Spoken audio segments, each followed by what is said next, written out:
Hey guys, it's Divyansh, welcome back to another episode of football daily. और episode में आगे जाने से पहले यार एक छोटी सी रिक्वेस्ट है भाई, हम लोग 36,000 सब्सक्राइबर्स के बहुत ज़्यादा करीब है। तो दे यार एक छोटा सा तोहफा है, डू मेक श्योर अगर आपने अभी तक सब्सक्राइब नहीं किया है तो यार चैनल को सब्सक्राइब करो। और जब इतनी कृपा बरसा ही रहता है मेरे दूसरे चैनल को भी सब्सक्राइब कर दो। और थैंक यू सो मच यार वहाँ पे 2000 सब्सक्राइबर्स पूरे करवाने के लिए। लेकिन इसी के साथ यार बात करते हैं अपनी पहली अपडेट की। और भाई डूम्सडे आता हुआ दिख रहा है भाई। अब रोनाल्डो के रिगार्डिंग दो स्टोरीज हैं, दो तरीके से हम बात करेंगे। पहला ये कि वो जा रहा है या नहीं जा रहा है, और अगर जा रहा है तो हम अपने शिफ्ट करेंगे दूसरी स्टोरी पे, यानी कि वो कहाँ जा रहा है। लेकिन सबसे पहले हम बात करते हैं, और देखो दूसरी वाली स्टोरी समझाने के लिए मैं तुमको एक और स्टोरी समझाऊंगा जिससे तुम ज़्यादा अच्छे से समझोगे। पहले उस मुद्दे पे आते हैं कि वो जाएगा कि नहीं जाएगा। अब देखो यहाँ पर अब कहीं ना कहीं बहुत रिलायबल और बहुत मेन स्ट्रीम मीडिया से ये कंफर्म होते हुए दिख रहा है कि एरिक टेन हैग इस चीज़ को अप्रूवल देता हुआ रहा है। यानी कि जो मैनेजर है, जो अब तक हम कह रहे थे कि दो पिलर मान के चलते हैं कि एक एरिक टेन हैग और एक ग्लेजर, तो उसमें से जो सबसे ज्यादा स्ट्रॉन्ग पिलर है, यानी कि देखो यार ग्लेजर ठीक है, उनके लिए पैसा मैटर करता है, लेकिन at the end of the day उनको हाँ में हाँ भरनी ही पड़ेगी, इवन इफ यहाँ पर प्लेयर और मैनेजर एक सिंक में आके कोई डिसीजन लेते हैं। तो यहाँ पर मैनेजर की अगर हम बात करें तो अब यहाँ पर रिपोर्ट्स आ रही है कि टेन हैग एक्चुअली में क्रिस्टियानो रोनाल्डो को सेल करने के फेवर में आ गया है, जो कि अभी तक तो नहीं था। अब इवन तो तुमको पब्लिक में बहुत सारे ओपिनियन मिलेंगे कि पब्लिक में उसके इंटरव्यूज की बात करें तो वो इस चीज़ को फिर भी डिनाई करेगा, लेकिन यहाँ पर अब इसकी एक रियल पॉसिबिलिटी है कि क्रिस्टियानो रोनाल्डो यूनाइटेड को इस समर डेडलाइन से पहले छोड़ देगा।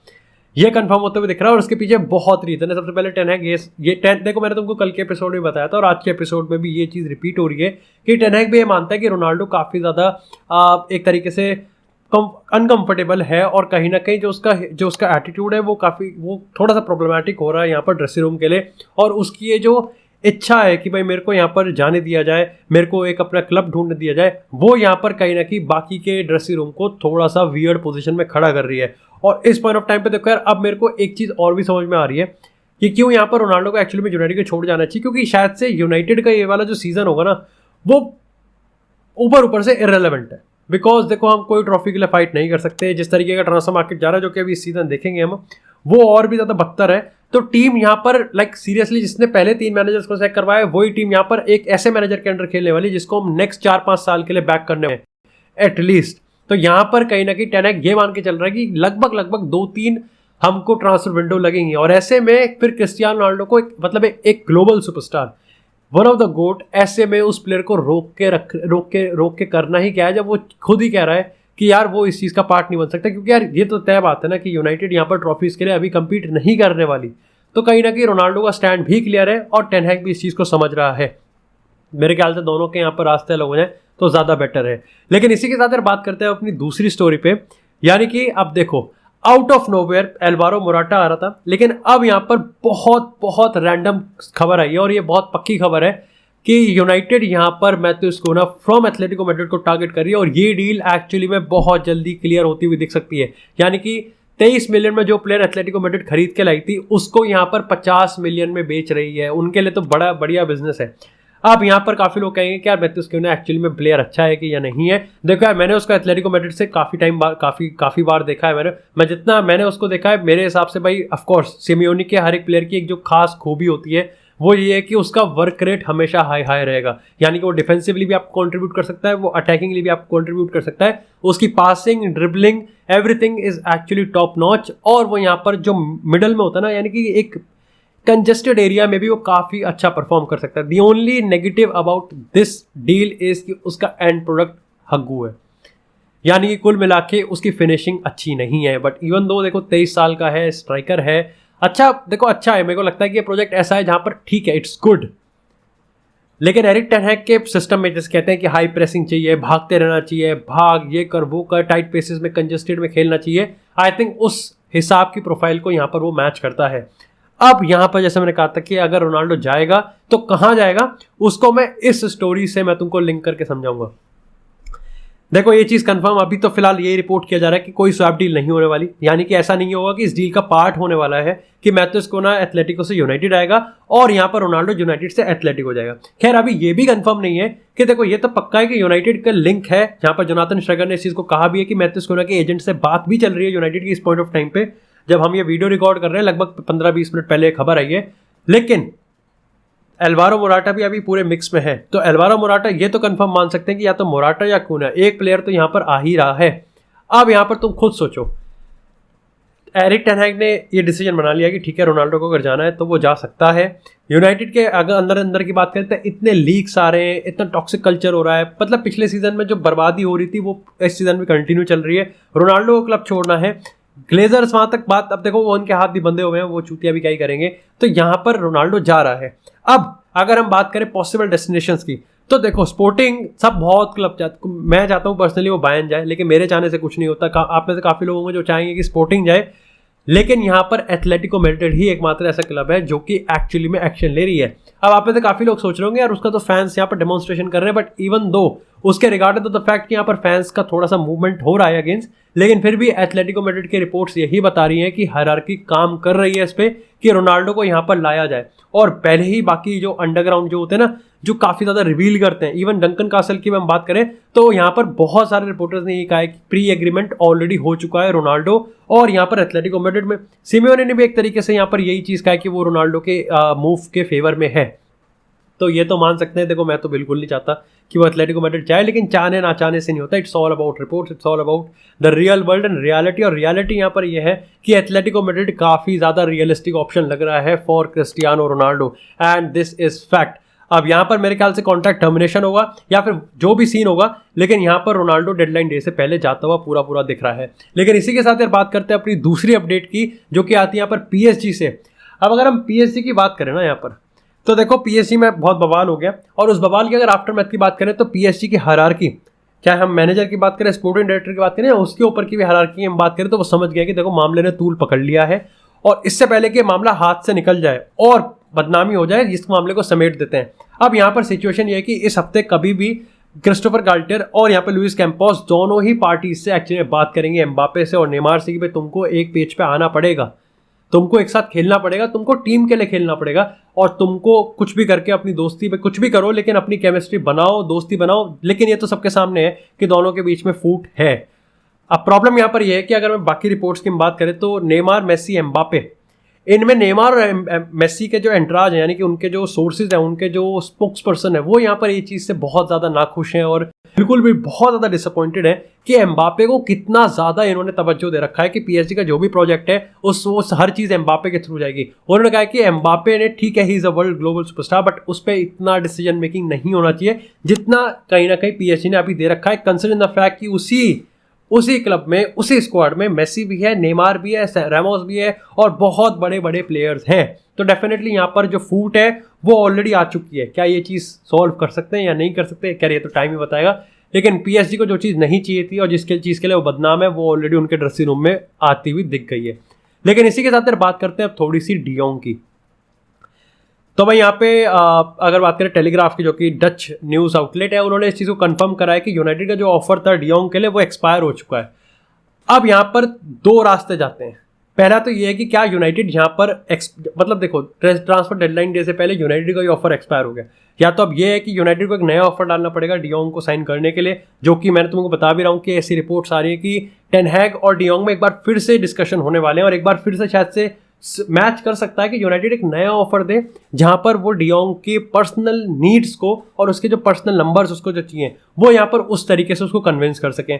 अब यहाँ पर चेल्सी भी आती है। देखो इस चीज़ को सबने कंफर्म कर दिया कि चेल्सी, ऐसा नहीं है कि चेल्सी का ठंडा पड़ गया डियोंग का मामला, लेकिन यहाँ पर थॉमस टुकल एक्चुअली में डियोंग को एक प्रायोरिटी मान के चेल्सी परस्यू कर रही है इस डील को, और अभी भी दोनों क्लब्स लगे पड़े हैं।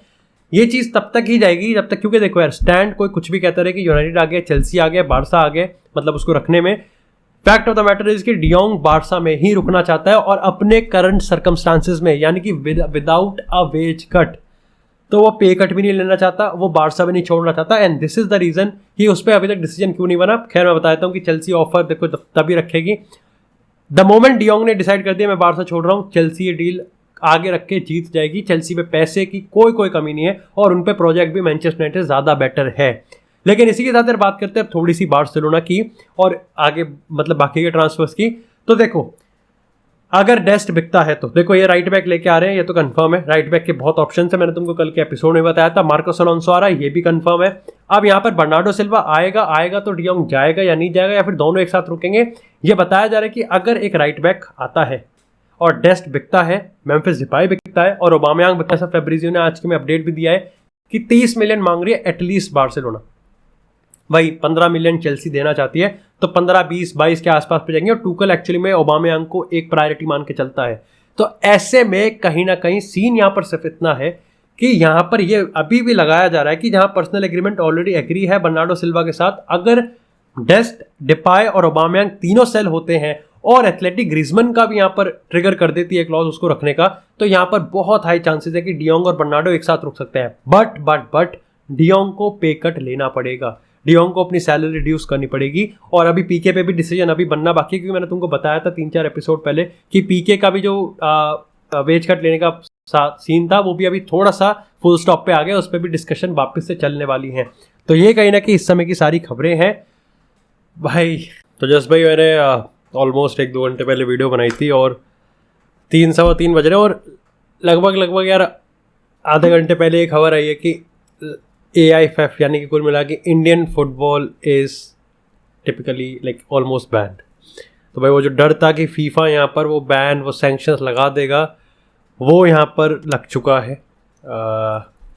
भाई अपने तुम लेटर देख सकते हो, तुम यहाँ पर मैं स्क्रीन पर लगा दूंगा। तो उस लेटर में साफ साफ लिखा है कि यहाँ पर जो थर्ड पार्टी इंटरवेंशन है उसके चलते यहाँ पर फीफा सारे सैंक्शंस लगा रहा है और इसके चलते जो अंडर 17 वर्ल्ड कप होने वाला था 11 से 30 अक्टूबर तक, वो भी नहीं होगा हमारे देश में। और साथ ही साथ यहाँ पर Indian football team, typically Indian football team को जो AIFF है उसको रिकग्नाइज ही नहीं कर रही है। अब यहाँ पर फीफा और इंडियन फुटबॉल टीम कोई मैच नहीं खेल सकती इंटरनेशनली, हम एग्जिस्ट नहीं करते। अब कुल मिला के यहाँ पर सीन इतना है। लेकिन खैर होप ये है कि उम्मीद ये लगाई जा रही है कि लाइक उस लेटर में भी लिखा है कि एज लॉन्ग एज यहाँ पर जो सैंक्शन है रिपील किए जा सकते हैं, वापस लिए जा सकते हैं, जिस दिन यहाँ पर AIFF अपना वापस से जो पूरा कंट्रोल है वो वापस से रीगेन कर लेगी। जब तक ये जो अभी तुमको पता है सुप्रीम कोर्ट में मामला चल रहा है, सुप्रीम कोर्ट ने यहाँ पर इस चीज़ को कंसिडर करते हुए एक कमेटी ऑफ एडमिनिस्ट्रेशन, जिसको हम COA कह रहे हैं, 3 पर्सन्स की वहाँ पे कमेटी बैठाई हुई थी और वो यहाँ पर एक सारे के सारे जो काम है डेली रोज़मर्रा के जितने भी काम है ऑल इंडिया फुटबॉल फेडरेशन में, उसको सारा संभाल रहे हैं। 15 या 5 सितंबर से पहले यहाँ पर सारे इलेक्शंस होने थे और उसके बाद कहीं ना कहीं लगाया जा रहा था कि यहाँ पर जो AIFF की जो इलेक्ट कमेटी होगी वो यहाँ पर इस चीज़ को अंडरटुक करने वाली है। और फीफा यहाँ पर यही चीज़ कह रही है कि जब तक यहाँ पर एक ड्यूली इलेक्टेड, जो कि फीफा के अपने sets of rules and regulatory के हिसाब से यहाँ पर AIFF की अपनी ड्यूली इलेक्टेड जो बॉडी है वो यहाँ पर इलेक्शन में नहीं जीतेगी और यहाँ पर कंट्रोल को अंडरटुक नहीं करेगी, तब तक यहाँ पर ये सैंक्शन एज इट इज़ ही रहने वाले हैं। भाई यही होता है जब ऊपर बैठे हुए लोगों में जो जिस स्पोर्ट को वो रिप्रेजेंट कर रहे हैं, लाइक डेफिनेटली AIFF में जो ऊपर बैठे हुए लोग हैं यार, डेफिनेटली आप ऑल इंडिया फुटबॉल फेडरेशन के हेड हैं, आप लीड कर रहे हो, तो आप फुटबॉल के लाइक उस तरफ आपके इमोशंस ड्राइव होने चाहिए, आप में एक कंपैशन होना चाहिए, आप में एक पैशन होना चाहिए, कन्विक्शन होना चाहिए कि इंडिया में इतना टैलेंट है, इंडिया में इतनी एनर्जी है, इतना जोश है, इतना फैन बेस है। बस करप्शन यार, करप्टेड माइंड होते हैं ना ये, जो लाइक सीरियसली जो जब लग रहा था ना कि इंडियन फुटबॉल वो मोमेंटम पकड़ रहा है, इंडियन फुटबॉल को वो पुश की ज़रूरत है, तभी ये एकदम से धक्का लगता है फीफा का कि और ये बहुत जोर का धक्का है। लेट्स जस्ट होप कि भाई ये एक ठोकर, कहते हैं ना कि आदमी का दिमाग अकल तभी आती है जब वो एक बहुत अच्छी सी ठोकर खाता है। तो अपने को जो लीड कर रहे हैं ना, अपने को जो लीड कर रहे हैं, अपने को जो रिप्रेजेंट कर रहे हैं, वो देखे कि इंडियन फुटबॉल में इतना टैलेंट भरा पड़ा है, इंडियन फुटबॉल में वो इतनी मेहनत करते हैं, सारी मेहनत बेकार गई। और ये पहली बार नहीं है, ये बार बार होता हुआ आ रहा है। लेकिन इस बार कहीं ना कहीं लेट्स जस्ट होप कि ये बॉटम हो, ये वर्स्ट केस होना चाहिए कि फीफा ने यहाँ पर बैन लगाते हैं और एक्चुअली में जो लोग ऊपर बैठे हुए हैं वो समझें इस चीज़ को। एंड ये जो इलेक्शन का सारा मामला है जल्दी से जल्दी निपटे, क्योंकि जब तक वो, जैसे फीफा ने इस चीज़ को क्लियर कट कह दिया है कि जब तक AIFF की नई इलेक्शंस में जो ड्यूली इलेक्टेड बॉडी होगी वो पूरा कंट्रोल नहीं लेगी, सैंक्शंस यहाँ पर वापस नहीं लिए जाएंगे। और पूरी फुटबॉल कम्युनिटी में इंटरनेशनल प्लेटफॉर्म पे जो थू हुई है